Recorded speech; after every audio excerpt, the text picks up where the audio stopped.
Yeah, it's been this thing happened in New York where we don't really get spring anymore. It basically there's like a couple really beautiful sort of like San Francisco like days where it's 70 and not too humid, and then boom, we're in the 80s and it's humid and it's muggy, and we seem to have passed through spring right to summer. We got the air conditioners on. Yeah, it's very humid. Years.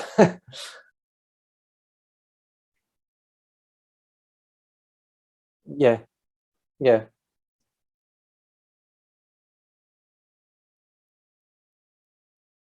yeah, a little more. Yeah, we had a couple days, it was like 2 weeks ago, I think, maybe two and a half, where I was during COVID, and so like of course I have like this. I got COVID, and I was like had the sweats really bad and a fever, and then it's also 90 degrees, and my wife's like, "Look, I know you're feeling like crap, but we got to put that air conditioner in, for both of us." So we had to do that, but yeah, it worked out. Thank you, by the way, for doing this. This is cool. Well, it's not even known to most Jewish people, I think, either. It's kind of more of the mystical, Kabbalistic side.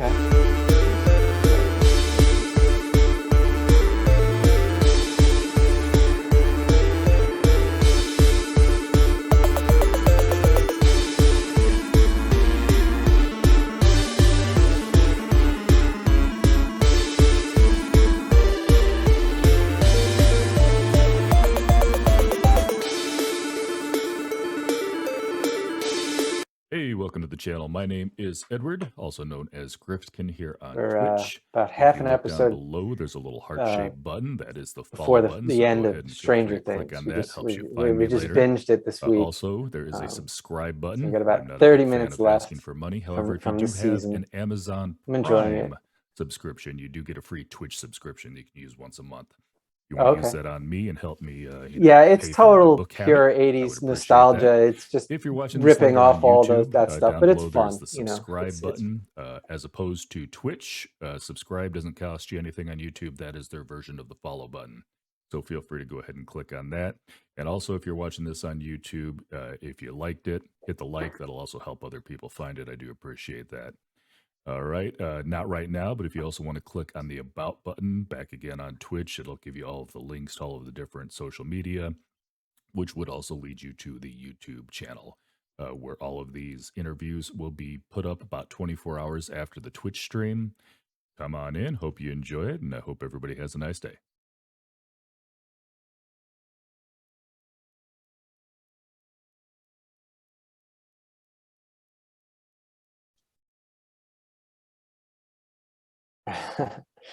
Either one's fine. Matt is fine.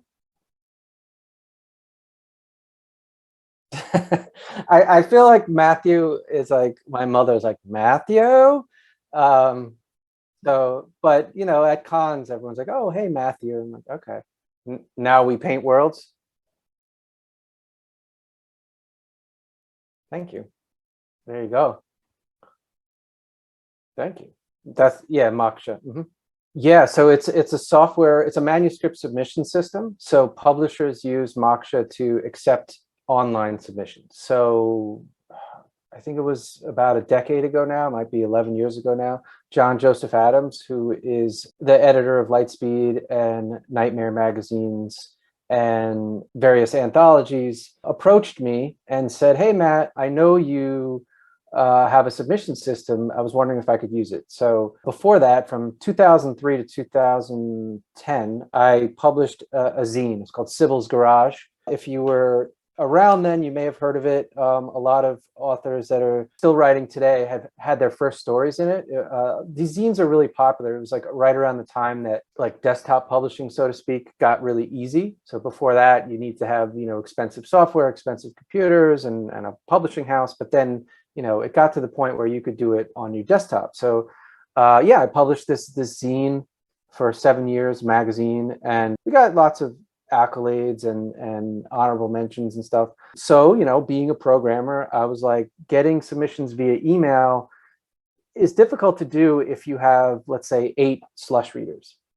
So I programmed this thing, which was just basically a round robin where, like, the first submission goes to reader A, then reader B, C, etc., and then round in a loop. It was a really simple thing.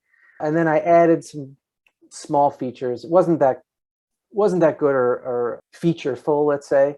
So when John Adams approached me, I said, look, John, I said, you don't want this system. I'm going to make you something from scratch. So that's what I did. I built, that was the first version of Moksha. I think that was around 2011. That ended up working really well. And then a few years after that, I don't remember the exact date. Probably, I want to say it's around 2014, 2015, maybe. I rebuilt the whole thing from scratch again.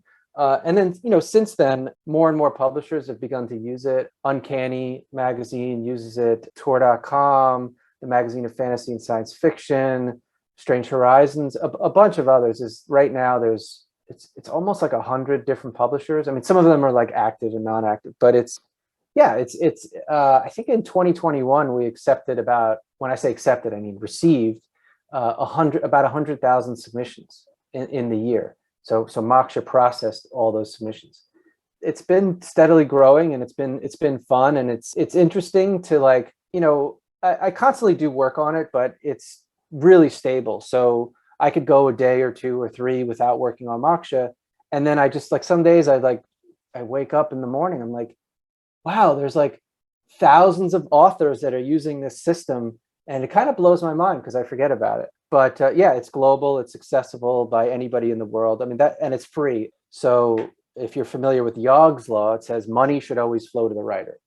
And that's one strict rule we have with Moksha. I never will charge submission fees. Sometimes I get like these, college journals, and a lot of them, or just literary journals, and a lot of them, their business model is to charge authors a submission fee. So you pay like $5 or $10 to submit your story to these magazines. And there's a lot of opinions about this in the writing world, but I am of the opinion that this is a tax on the writer. So I am strongly against it, because I feel like it discriminates against people who can't afford it or don't have access to, for example, a credit card. I mean, what if you're in a part of the world that you don't have easy access to credit, or, you don't have, like, maybe $5 in the United States or Canada or UK is not that much, but maybe in a part of the world it is a lot, or even if you're in those countries and you can't afford it. So I'm strongly against it. So I only charge the publishers. I don't charge authors, never do. And so, occasionally we'll get people that want to sign up for Moksha, and I tell them this, and they're like, oh, all right, we can't do that. But overall, it's been I think it's been really good for publishers. I think most people really love it, and authors too, I think, because it's easy to use. Well, yeah, and if you've got that many people using it, I mean, I think it's a little bit of a pat on the back to you, at least. The fact that somebody came to you and wanted to use it, and now it's like, more and more and more and more companies. The downside is with the name on it. I mean, it's like, I'm not sure where you're getting the credit. Like, it should be the Kressel system. Well, I mean, I have copyright. Yeah, right. I have a copyright on it. So, like, there's, if you look on the site, it says copyright Matthew Kressel, but also MOK those are my initials, Matthew Owen Kressel. So that's where, and then also Moksha is in Hinduism and Jainism is a term for the cycle of birth and death. So Gotcha. liberation from the cycle of birth and death. So the idea is, like, it reminded me very much of submitting stories to magazines, right? It's this constant cycle, and you're just hoping for escape from this cycle. Well, and it's fun too when you can work your own initials into something like that. It's like that's a perfect fit. And of course, I'm only teasing a little bit. After all, as you can see up here, my username is Gryftkin on here, so hey, it's like, right. It's not exactly like I've got my name on everything either. And then also another thing, I could ask you about fantastic fiction, but I feel more like I need to ask you about KGB Bar. Okay. That's just a fun title there. Yeah. So yeah, kind of unfortunate name at this point. So right. the bar actually is owned by a Ukrainian Jew, and he's in the 50s during the McCarthy period. It functioned as a kind of speakeasy for Ukrainian socialists, and the current owner is Dennis Wojciech, and I'm not sure if he's the original owner, but Basically it's like it was Soviet kitsch. Like after the fall of the Soviet Union, after it collapsed in what was this, 89, 90. So the bar like was founded in 93 because it was like, oh, remember the Soviet Union, that country that collapsed. So it's like they filled it with Soviet era paraphernalia. So they had like the big hammer and sickle flag, a Lenin statue, and they had actual like stuff from the Soviet Union, on the walls, and they had like stuff that was probably pretty valuable. Some of it's been stolen over the years. Of course. So it's actually became a very popular literary venue in New York City, and New York Times says it's like one of the best literary venues in the city for live readings. And so there's different nights of the week. They have different things going on, like poetry, fiction. Not all of it's speculative fiction. So in the late 90s, Terry Bisson, I'm sure you're familiar with Terry, and Alice Turner, who was the fiction editor at Playboy, got together and they wanted to kind of bridge the gap, so to speak, of genre and literary fiction, sort of because they felt that they were paving the same road. And the series morphed later into just mostly spec fic, science fiction, fantasy, and horror. So it had different hosts over the years. Ellen Datlow came in.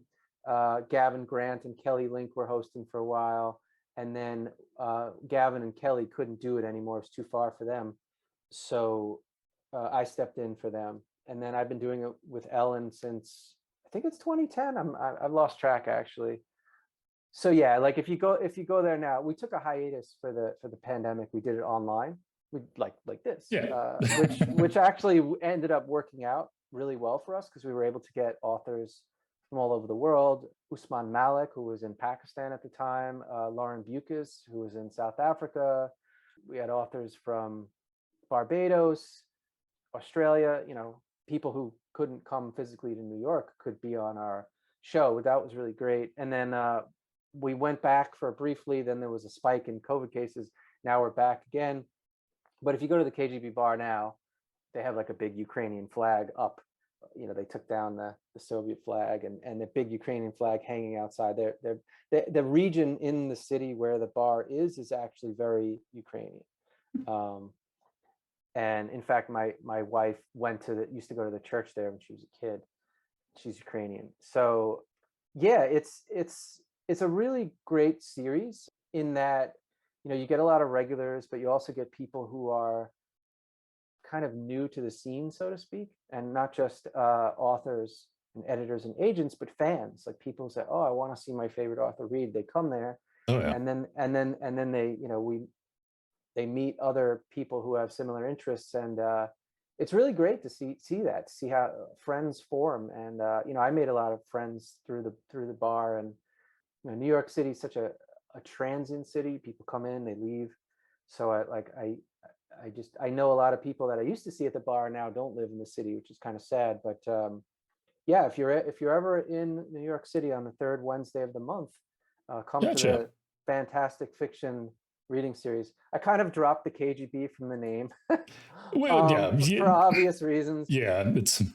But it is at the KGB bar, which, by the way, stands for Crane Gallery Bar, not whatever the Russian name is. But it's still a cool. I mean, obviously not in this moment in time, but if you go back 2 or 3 years, I would have gotten a kick out of the name KGB Bar because obviously long after the Soviets had fallen, before Russia went on their little current psycho thing, it just kind of had that nostalgic feel. And again, I think you used the word kitsch, but we kind of look at it with a paint of humor about it now, as obviously we know that the KGB was bad, but we kind of look at it more through the lens of a Maxwell Smart or something now, kind of, bumbling spy ring, stuff like that. But like Zed, you knew way more about the KGB bar than I was expecting, which I actually appreciated. I like the background on that. And again, I'm the same way. I'm sure everybody's the same way.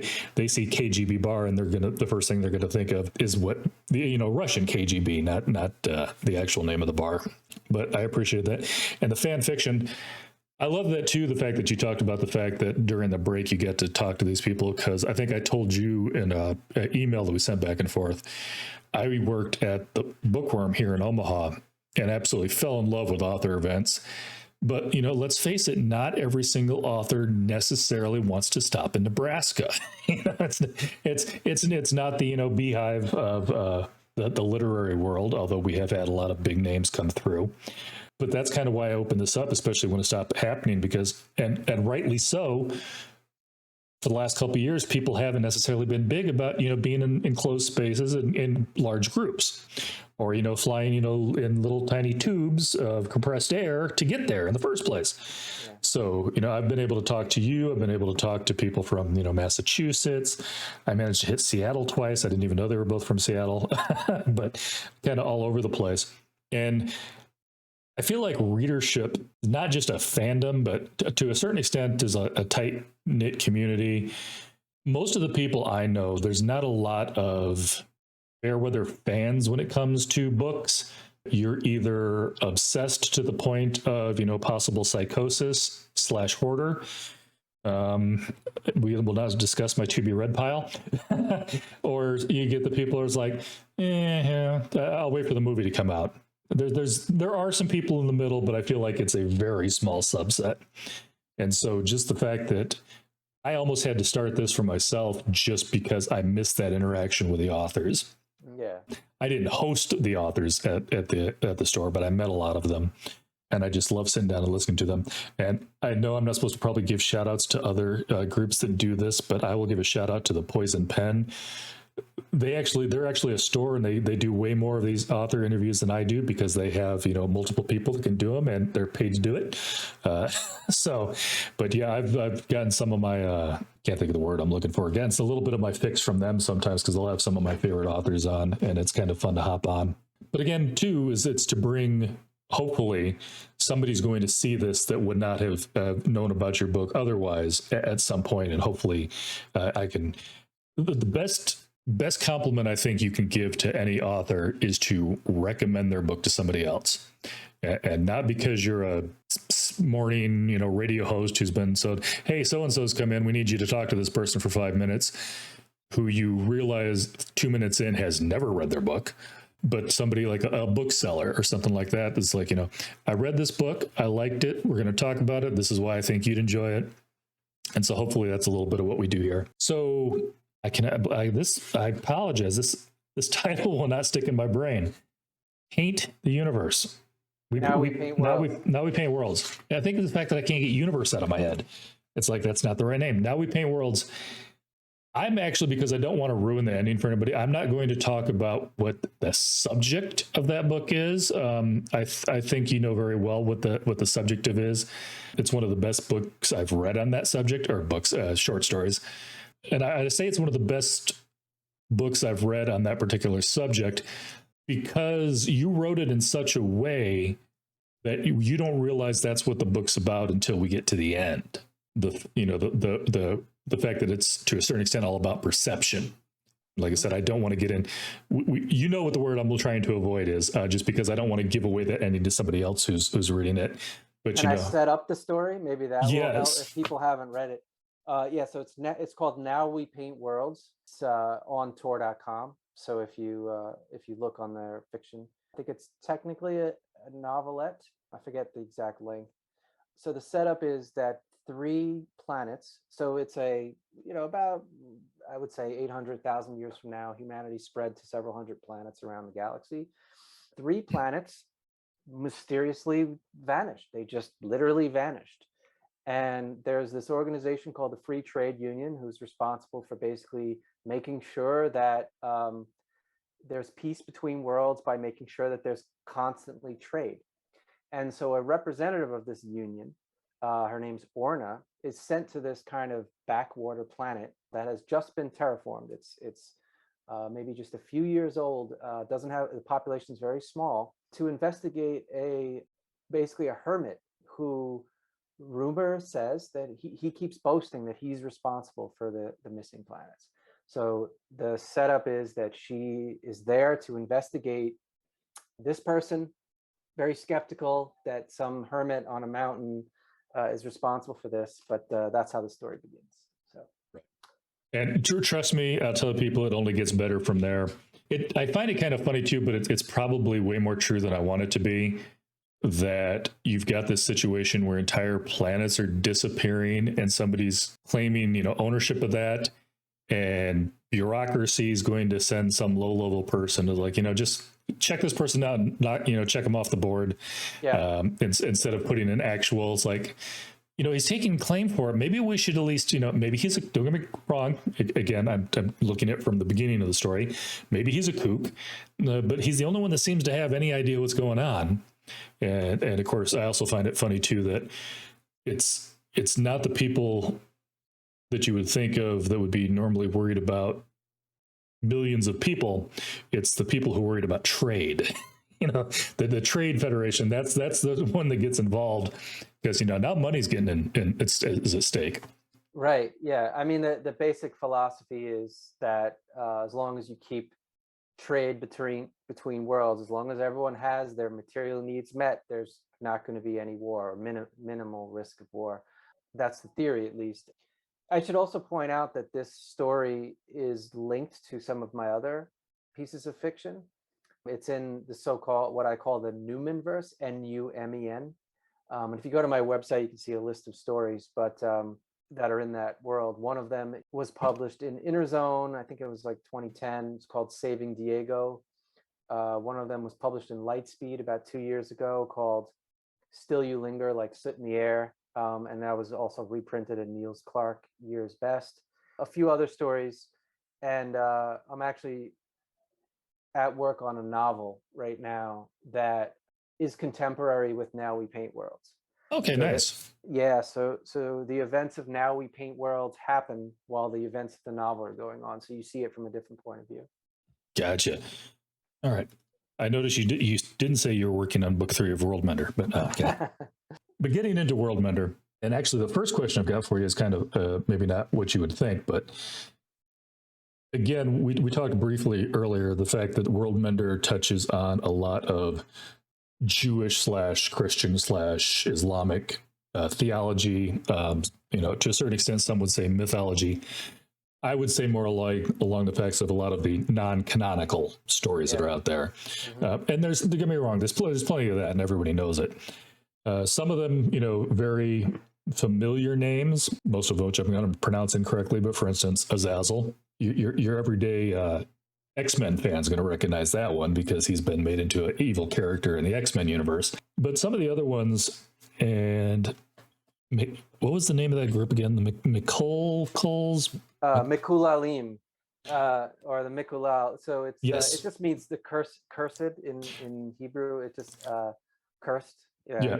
A Google search for that only brings up your books. I'm just telling you that. Really? So, okay, cool. So, like I said, some of them, you had some in there that were at least, mainstream enough to, catch people's interest. And some other ones were like a lot of people, majority of people are probably going to go, that I have no idea who this is. Well, some of it, in all honesty, some of it was made up. Well, yeah, I was kind of hoping so a little bit. Some of that, but do you find, and I asked this a lot of writers who do this type of stuff. I had one that did some alternate history, historical fiction. Actually, I called it alternate history, science fiction. But when you have that thing where you weave in known entities, characters or something, you can still do your own take on them, but it's something that somebody's like, hey, I recognize that name. I know who that is. Do you find that it's easier when you write a character like that because there's already that base model of it? Or do you find it's harder because sometimes you're like, okay, this is who this character is, but I want them to do this thing that they wouldn't normally have done in the quote unquote actual stories? Yeah, it was a little bit of both. So I obviously did a lot of research for King of Shards in terms of the mythology. I was reading a bunch of texts, even going back to like the source biblical stuff and apocryphal stuff, like the Book of Tobit, which is, I think it's one of the first references to Ashmedai. And, Ashmedai actually shows compassion in that and empathy. And I was like, oh, a demon is having empathy because he knows someone's going to die in the morning, right on the day of his wedding. And he gets sad. And I'm like, oh, Like, I actually like the idea of like a demon having empathy, like that was kind of the impetus for this. So I think, you know, you've probably heard this expression, like, two Jews, three opinions. If you ask anyone like these interpretations, like, and this is like a very Jewish thing, and I'm not going to go into like religious at all, but just in terms of like the study of Talmud, for example, there's usually like several opinions on something. There's a question, and then there's like 10 opinions, and then there's like the bottom line. That's where the term comes from. Is like the head rabbi or the chief rabbi would say, "Here's what we think," but they discuss this. There's a million opinions on it. So, you know, when you're researching the source material, it's going to quote like two or three places, but a lot of it's subject to interpretation anyway. So I kind of found that what these, you know, Torah commentaries were doing was in a way kind of like Torah fan fiction, right? So they were taking these biblical stories, and they were taking like one sentence or even one word and filling in these huge gaps just from the way they interpreted that word or that sentence or the phrasing or the, you know, positions of word. And it's kind of amazing at how they are able to kind of dissect the text. So when you look at some of these myths, you'll see that like the quote where the line where they get it from is like, well, that's not how I would have read that. But that they did, and then they interpreted it, and then they created entire, you know, mythologies around these things. And, you know, everyone kind of also assumes that, you know, you're like, oh, well, you know, Hindu culture and Islamic culture and Jewish culture and Christian culture. And we sometimes can think of these things as like being mutually exclusive, but we forget that there's oftentimes ideas are shared. You know, there was trade going back thousands of years. I don't know how true this is, but I've heard stories that Jesus may have spent time in India. So, you know, my point being that you got all this like interweaving of ideas, so that you'll see things that show up in Judaism that may have been Christian ideas and vice versa. And the idea of like rebirth, which is a, you know, reincarnation, which is a, you know, more of an Eastern tradition in Buddhist and Hindu, shows up in certain Kabbalistic texts. So after a while, when you start to write this stuff, you realize that there is no kind of central source text, the authoritative text about some of this stuff. So, you know, at some point, I'm like, all right, I have to be, you know, as a writer, I have to be true to the characters, not to whatever the myth is. So I do deviate from some of it, including like you said, Azazel, you know, which really that comes from like in the Yom Kippur ceremony, you know, the Day of Atonement, which is the holiest day of the year for Jews. Traditionally, there were two goats, and they would sacrifice one to God, and then with the blood of that one, they would sprinkle it on another goat and send it off into the desert to Azazel. So that was like, that was basically like casting the sins out of. So the idea was like, you know, you'll be purified of your sins because the goat will be sent out, and that's where the idea you get where goats are evil, right? So that you're casting the evil goat, the sin goat, the scapegoat, Yep. Scapegoat out into the desert to Azazel.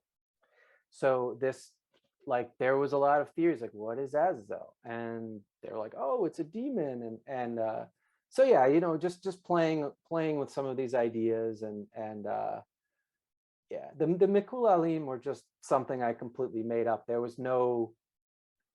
was like a kind of couple analogs that I found, but nothing quite matched what I wanted for those beings. But a lot of the other stuff is spread in many different texts. But I appreciated that too. I think sometimes, especially, I'm not going to get religious, but for instance, Christians kind of want to think that they're not the same way. But you look at how many different denominations there are. You talk about two Jews with three different ideas. You know, a lot of the other religions aren't any better. You know, there's groups that split off completely, over the argument over what one word means or another. I also think, again, going to throw myself under the bus. I've done enough reading that I recognize some of the names, but for instance, like Azazel, the average Christian's not going to recognize that because in most of the, at least English speaking, is not going to recognize that because it's been translated in most of the Christian texts. I believe it's desert or wasteland. It's not Azazel. They've picked a word and they've made it something. As to where on the other hand, we also have other words, and again, this ties in because you mentioned them late in the book. But Nephilim, that's like one of the weird ones that we've just never translated to anything, and it's just Nephilim. And some people think they were giants. Some people think they were dinosaurs. Some people think, as you had in yours, that it's a cross between, demons and humans because of the whole, is it sons of God, daughters of men? So, they kind of put that together. But there's nothing that you can look in the Bible and says, okay, Nephilim means this, and this is what it says. Doesn't matter whether you're in a Jewish text or a Christian text or, So I think to a certain extent, and again, you're writing a story. I don't feel that there's any problem with, as what I like to call, creative license. As long as you're true to maybe the gist of the character that you're using, if you're going to use a historical / religious / mythological character, I don't see that there's a problem with doing that creative license. And I personally actually enjoy some of those because basically you're looking at somebody else's idea and take on it. Not every discussion, I think, has to be a true 100% theological, intellectual discussion. Like I told you before, with C.S. Lewis and what he did with Narnia, he made a story out of it. Yeah. Overall, he took the Bible story as he saw it, and he put his own take on it. And yet, I don't feel like there's a lot of people, at least maybe there was at the time, but modern people, nobody really has a problem with Narnia. But sometimes other things get taken, and I don't know if you saw it. There's some movie that's they're trying to ban it right now because. Not here in the U.S., but some movie they're trying to ban it because people are upset because it has the daughter of Muhammad. And I heard something on the news, but I didn't. I'm not sure, or maybe I'm thinking of something else. But it was pretty recent. I just noticed it in the news today myself. I just thought it kind of funny because it tied kind of the thought I had for this. But yeah, this is always my downfall on some of these books is there's certain questions you can ask and certain questions where like, I don't want to give this away. I did like the nothings that you put in at the end too. I won't give anything away on that. People will get to it when they get to it. But the fact that, they truly are nothing to an extent. You can't see them. But you can hear them. They can talk to you. Obviously, but they also these are like the ultimate leave it the way you found it. You put footprints in our desert, we're getting rid of you. Yeah. So those were an interesting take. Was that something that you borrowed from another idea too? I stole it from myself, which is fine. So I wrote a story called The Bricks of Gelecek or Gelecek. I'm not sure how I even pronounce it. It's actually a Turkish word that means legacy. And so it was a story that I wrote for an anthology called Naked City, which came out, I had it up on my screen here, in 2011. So Rana, in the book, without giving too much away, is, let's just call her a creative spirit. Mm-hmm. The Bricks of Gelecek is about a creative spirit like Rana, a young woman who also a mason, a bricklayer, and she's singing, and one of these beings of nothingness gets charmed by her voice and falls in love with her. But kind of like Midas, he's a being of nothingness. Anything he touches is destroyed. So yeah, that was I stole that from myself, and in fact, if you read that story again, you'll see that it takes place on Gehinnom, or it's another name for Gehenna, which is the same world as King of Shards takes place. So, well, I know you said Rana too, so that's it sounds like another character you may have stole from yourself. Yeah, Rana is basically kind of the same character in the Bricks of Gelchek, the same girl. They're basically the same character. I like that character a lot, and I wanted to bring it back, but there's certain differences between them. I think Rana, because in the short story you can only really flesh out the character so much, and I think in the book Rana's you get a lot more of her character and Gotcha. backstory. So would you say the short story is canon, or do you think it was just a story that you borrowed from to make the larger story? When you say canon, I mean it's definitely connected. It's connected to King of Shards, but I wouldn't say necessarily the Bricks of Gelchek didn't have a lot of that Judaic mythology that King of Shards has. So, you know, the premise of King of Shards, which I should say, I'm not sure if your viewers or listeners are familiar with it, but there's this idea. It's called the Lamed Vav. So there's this idea that like there are 36 saints, so to speak, pillars that sustain the world, and if not for their righteousness, God would destroy the world. So in King of Shards, demons basically figure out. Oh, and the other thing about these Lamed Vav, these 36 saints or pillars, is that they don't know that they are in fact pillars. They're so anonymous that even they are anonymous to themselves. They're to themselves are just ordinary people. But demons somehow find out who they are, and they want to destroy the Lamed Vav. They want to kill them. Why?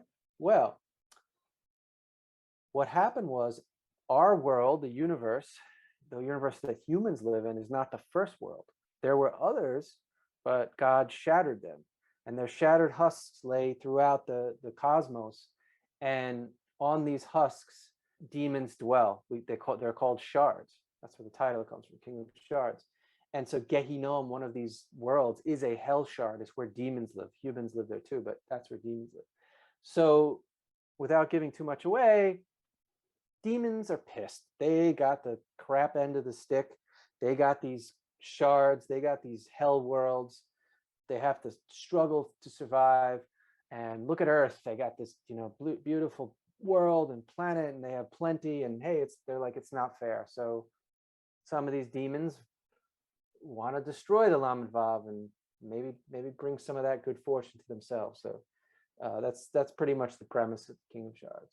Yeah, no, and I was definitely going to get to that on the shards part. I figured you find that out early enough in the book that I don't feel like you're giving anything away on that.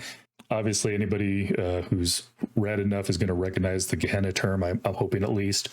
Of course, a lot of the English versions just call it hell now, but Gehenna, especially if you have like an old 1901 American Standard version or something like that, it's not translated. It's just Gehenna. But I actually kind of thoroughly enjoyed that. The fact that you brought up the fact that this wasn't a first world, that's something I always got kind of a kick out of those type of stories too, because even from a purely theological standpoint, looking at the world here, we know that there are already angels and demons. It seems like, the way you read your Bible, in the Christian viewpoint and in the Jewish viewpoint, they already existed. Where did they come from? Are these people from a previous world, and now we're going on, and God's trying a different tact with the new plan? But those came from somewhere, and I love the fact when somebody takes that type of story and kind of goes into that whole thing about what would these other worlds look like, the ones that preceded ours. Maybe taking a little wind out of our sails, because I feel maybe we get to, it's Earth, we live on it, it's ours. We get a little kind of wrapped up in ourselves. There's a reason for, millennia people thought that Earth was the center of the universe, and now we know it's not true. But I really appreciated that story. I enjoyed where you went with that story. The other thing that you said, and I don't know if did you ever see the movie The Prophecy? It sounds familiar. Christopher Walken plays Gabriel, but that's another one where I think I may have, yeah. Basically, that movie's been around forever. I'm not spoiling this for anybody, but it's another one of those things where, in this case, it's not the demons; it's some of the angels themselves, like Gabriel, who's like, "We were with God all this time. We've always been here. We've always done this stuff." And as Christopher Walken's character always calls him, like, Yeah, you give these monkeys a place above us, you know, and you're talking about the humans.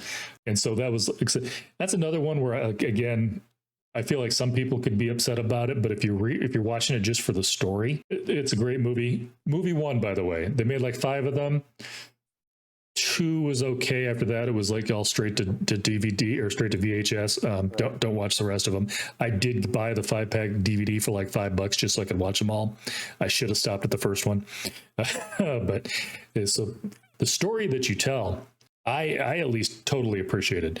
Not from a religious standpoint, not from an anti-religious standpoint, just for enjoying the story and the fact that you tied all of these different characters, backgrounds together, and you were, at least I feel, again, I'm not a scholar, I feel that you were true, and of course it sounds like you said you did a lot of research for this, true to the base model while still being able to tell your story, the story that you wanted to tell. And the way King of Shards ends, I definitely got to watch. I definitely got to read Queen of Static. Is that it? Queen of Static? Yeah, Queen of Static. That just came out in March. It's available in paperback. It's available on Kindle. I didn't look elsewhere. I don't know if it's available on audiobook. I don't think not so. Audiobook yet. I'm working on that, but not yet. You're probably trying to find somebody who's willing to say all these ancient names and get them right. Yeah, I'm working with Audible. Actually released the audiobook for King of Shards, so I'm. They have. How did I miss that one? I don't know. They're trying to sell it. I mean, I'm trying to convince them to do one of Queen of Static, but it's a work in progress. It would have definitely helped my pronunciation on some of these. I'll say that. Side joke, but I used to know a guy went to the church that I went to, and you could always tell if there was a Bible reading, and if it was Old Testament, he didn't want to be picked. He's like, I am not going to pronounce any of these names correctly. You know, there's not a whole lot of Bobs and Bills in some of the. I don't think I'm giving away anything on this one too. I did totally appreciate anybody who reads the book. They're going to know who Caleb is, also known as Ashmedai. Mm-hmm. But the fact that Azazel calls him Ashy all the time, it's like, siblings, what are you going to do? All right. So I can't talk about Queen of Static, at least not with any intellect, because I haven't actually read it yet, although it's definitely joining in my to-be-read list. The way King of Shards ends, I've got to see what happens next. I'm going to ask you, you are more than welcome to say no. Do you have any sort of timetable on book 3? So I have outlined it. I've written a synopsis, but I do not presently know when I'm going to be working on that. At present, I am finishing up a novel in my Newman verse, which is far future science fiction. And I am also, my agent is shopping around a YA science fiction thriller, near future thriller. So, those are really the projects I'm working on now. I was invited, I can't say what yet, but to invite in to write a story that takes place in a shared universe. Oh, nice. Which is really cool. It's new. Can't really say anything about it, but which is fine. Don't want to get anybody in trouble. It seems like it's going to be pretty cool, so I'm excited about that. So though right now, that's really where my brain is. I'm not an author, but I always feel like getting invited to a shared universe is kind of like an honor, but also like, oh crud, because now you've got to write this thing, but it's a shared universe, so you've got certain parameters you're kind of stuck in. Yeah. Don't know if you know who Brian Freeman is. This isn't actually for a segue. This is actually a point, although he will be the next interview I'm doing. I've known him since long before he joined it, but he got invited by the guys who are in charge of the Bourne universe, Bourne Identity and like that. Yeah. And he's the current author. He's the 3rd book in that series is about to come out, where he has taken over the Bourne stuff. And I just always feel like especially if you loved what that author's written, or you've loved what those authors have written, it's got to be an honor to be asked. But now it's like, this is pressure. You know, this is not me taking my own intellectual property and doing whatever I want with it. This is like this. I'm taking over somebody's well-loved character or well-loved universe or something like that. And now I've got to. Okay, of course, now I feel like I'm putting pressure on you. I'm not meaning to do that. No, I just feel like it's like thanks, but no thanks. I'm not sure. I'm not sure how I want to go there. I just wanted to be nominated. That's all I wanted. Well, I mean, I think in this case, it's a brand new world. So there isn't that much canon yet, although they did set up a wiki and they're like, here's the basic framework of the world. It's a pretty wide open world. Like they were very clever in how they structured it. So it's possible to carve out like my own niche in the world. Gotcha. You know, I can create my own character. There are certain things you can't do. They have, you can't do X, Y, and Z. But I think it's early enough in the world building where I can be free. But I mean, Mhm. I've also written I've written a story that is basically takes place in Alice in Wonderland. So that's like a pre-existing world, and you really can't do anything with those characters. They're sort of set in stone. But I was like, oh, but there are other things you could do. Like if I introduce another character, then I can do whatever I want with them. So you can play with it. I think sometimes that having that limitation can actually drive creativity because it forces you to think in different ways. And so sometimes being like squeezed, like, oh well, you can only do this narrow thing, believe it or not, actually opens things up. It's I hadn't thought about that before, but I can see where you go there. For instance, just like in your Alice in Wonderland story, and let's say, for instance, you're having to write, you signed a contract and you've got to write an Alice in Wonderland story, the skill that it takes to make it yours without just rewriting the story.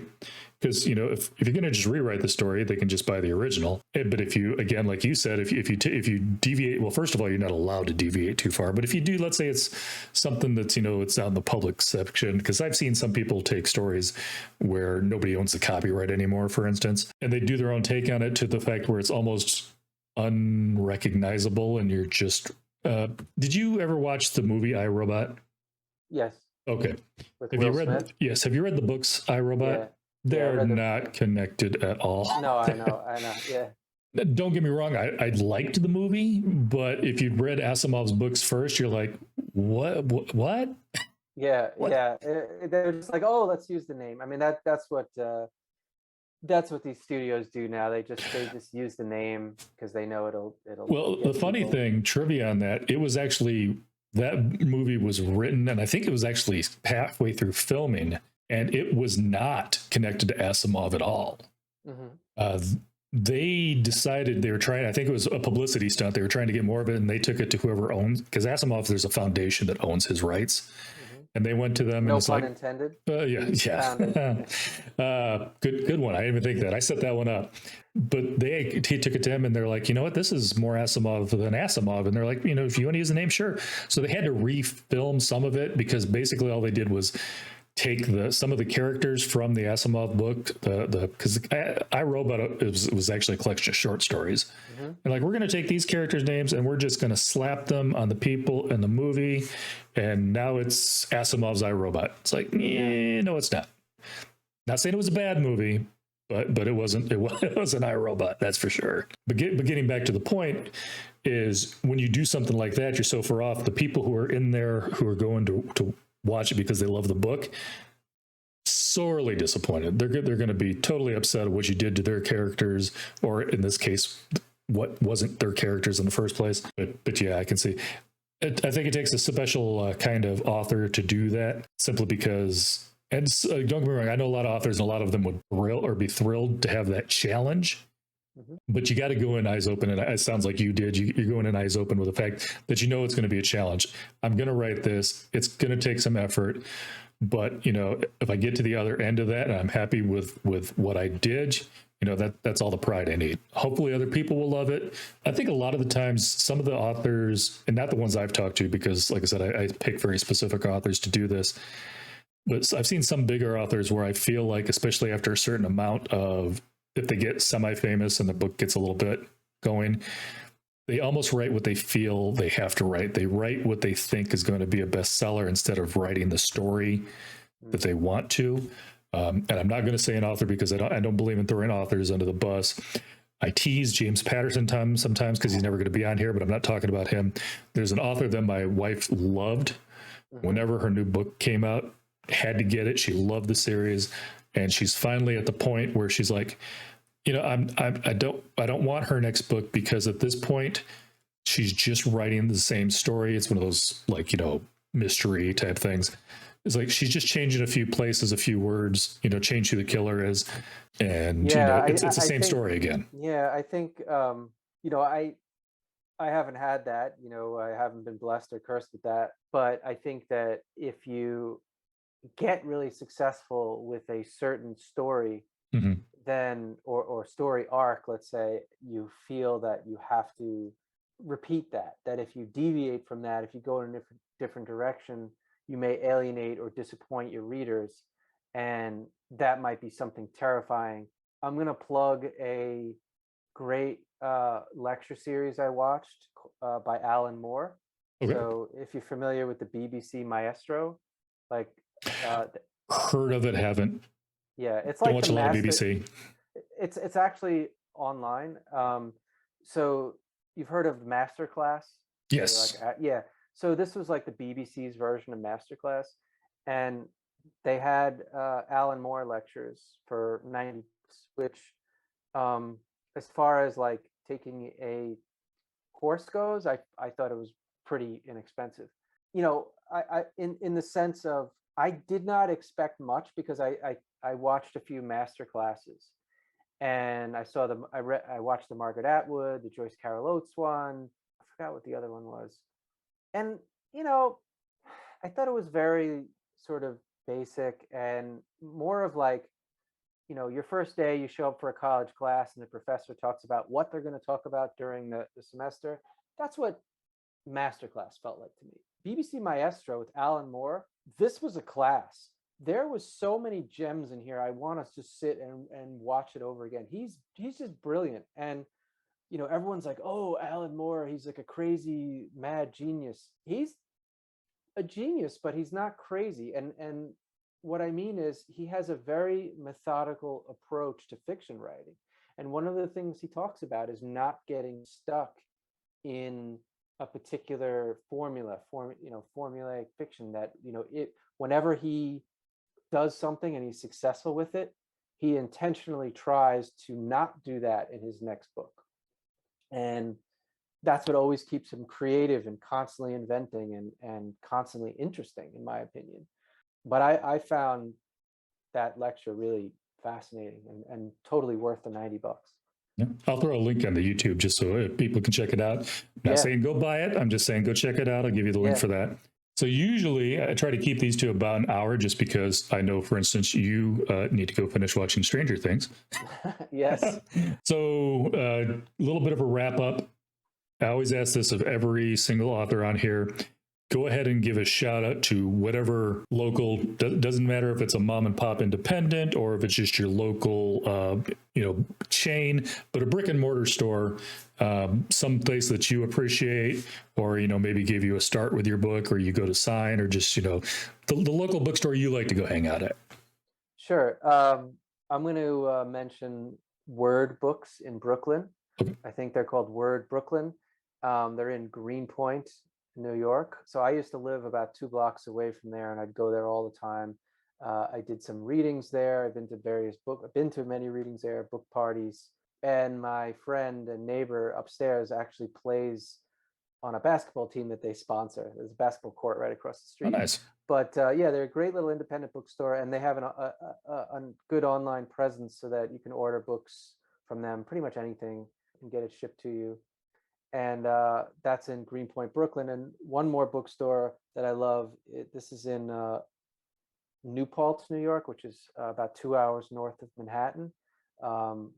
Mountain regions is like the Shawgunk Mountains there, a lot of rock climbing, really great rock climbing. I don't do rock climbing, but I don't anymore.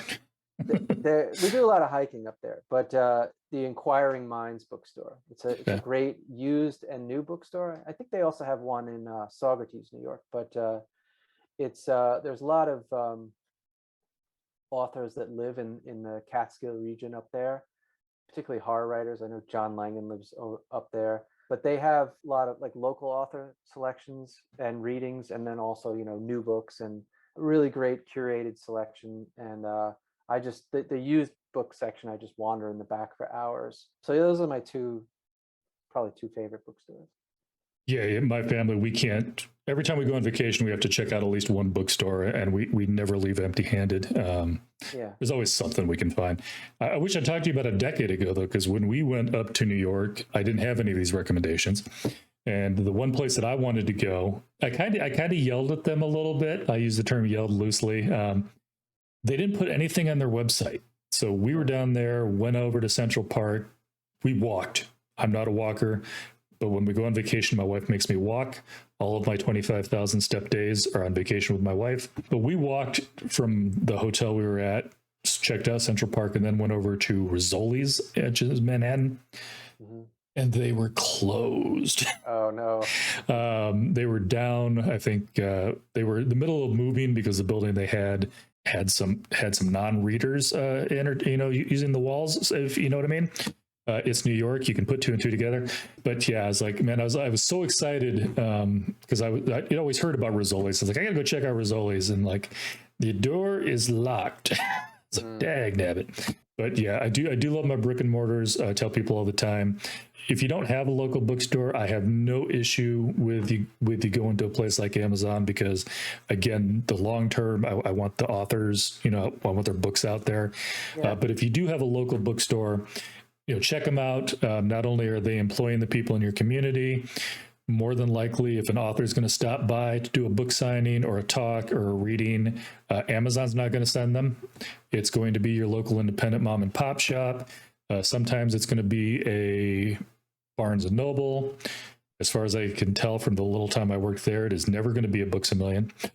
I worked for a Books A Million for 6 years, and the only author event we had was Dog the Bounty Hunter's daughter. It wasn't even Dog. It was his daughter, who, don't get me wrong, I'm not picking her. She was the most gracious person I have ever met, and not what I was expecting, because if anybody's ever watched that show, the guy's like, she was tiny. She was a Cupid doll, but she was so nice, and not a lot of people showed up. There was a thunderstorm. I'm getting off on a tangent here, but she was so nice. She still showed up. She talked to every single person that was there, took pictures. So I'm not picking on her. I'm just saying that's part of the reason I started going to the Bookworm when I was here in Omaha, is because every time an author came in, they went to the Bookworm. It's like, how are we the second largest book chain in America? This is obviously after Borders shuttered, and everybody's going to the Bookworm. But I think a lot of times authors know that, the chains are there, but the really, not all of them, but a lot of the really knowledgeable booksellers, the people you're going to go to, the people who are going to learn your name, find out what you like, and can give you suggestions based on the customer that they know you are, that's going to be your local independent bookseller. I've told people all the time when I was working at the Bookworm, based on the stuff you're like, I think you're going to like this. If you don't like it, you can come back and yell at me. You know exactly where I am. I'll be here. But yeah, so if you're anywhere near any of these, and I will look those up. I will get the links. If they've got a website, I'll have a link in the Zoom. I'm on Zoom. I'll have the link in the YouTube. But yeah, go ahead and check them out. If you're visiting New York, go ahead and check them out. If you got a couple books to throw out a book, the mom and pop shop may not be able to buy a book as cheap as an Amazon, but your dollar's going to go farther there. You're going to be supporting those people. And like I said, just give them a chance. And like I said, I don't normally go off this tangent on the bookseller part as much as I'm doing today. But I do want to thank you, Matt, for being here. I have been super, super lucky. I don't think anybody's going to disagree with me on this. I want to say this is the 6th or 7th one. I know one of them didn't count because my audio went out. That's actually Brian Freeman, who's gracious enough to be coming back when his new book's coming out next month, because they recorded all of his audio and none of mine. No. Yes, he could hear me fine in Zoom. Yeah. I had his audio going directly into, no, I think it couldn't do more because his audio, I had it going directly into my earbuds. I had broken these 3 days before and hadn't tried out the new ones. Okay. And I accidentally had his audio go into me instead of into the recording software, which is why I always have the recording software in front of me now, because I can see the little audio mixer go up and down to make sure that the voices are being heard. Yeah. But yeah, every single author I've had, including you, have made my job super simple. You hear all these things about, and I know it's probably still a little bit true, but you get used to it after a while. A lot of authors are a little bit introverted, don't like to get out in public. But every single one I've talked to has been a joy to talk to. Carried the conversation. When you can tell by what I'm doing right now, I can carry a conversation if I have to. But nobody's here to listen to me. They're here to find out about your book and listen to what the author has to say. And I actually appreciate it whenever I can just kind of throw out a subject and then the author, talks for the next 5 to 6 minutes, and I just get to chill back and relax, and I get to be a fan almost instead of a host. So I appreciate that. Definitely going to read Queen of Static. Like I said, if you haven't read King of Shards, go out there and get it. It's totally worth it. Again, I thoroughly enjoyed it. Maybe I'm a big, huge fan of that which touches on the religious or mystical sometimes, but there you have it. I don't think I'm that biased that I would recommend a bad book. This one was absolutely great. Gonna read Queen of Static, and if we ever find out the name to the third book, which exists currently only in an outline form, definitely want you to check that one out too, because got to see how it wraps up. So I think that is all. Doesn't look like we had any questions or comments in the chat this time around. Hopefully, like I said, this will be on YouTube. Yeah, I'm sure pretty free tomorrow, so I'll probably get this edited down, get all the ums that you've heard me say taken out of there to make myself sound a little more intelligent. I will get this up on there, and then probably a week after that. So tomorrow on YouTube, hopefully, and then sometime in the next week, it'll also be on Apple Podcast. That way, if you don't want to sit at your computer and watch this, you can just, pop it in, listen to it on the go. So again, thank you, Matthew. Totally looking forward to the next books. Definitely going to have to check out some of those short stories that I haven't gotten to yet. Again, I'm going to give a shout out to Tor.com. They've given me a lot of my ideas.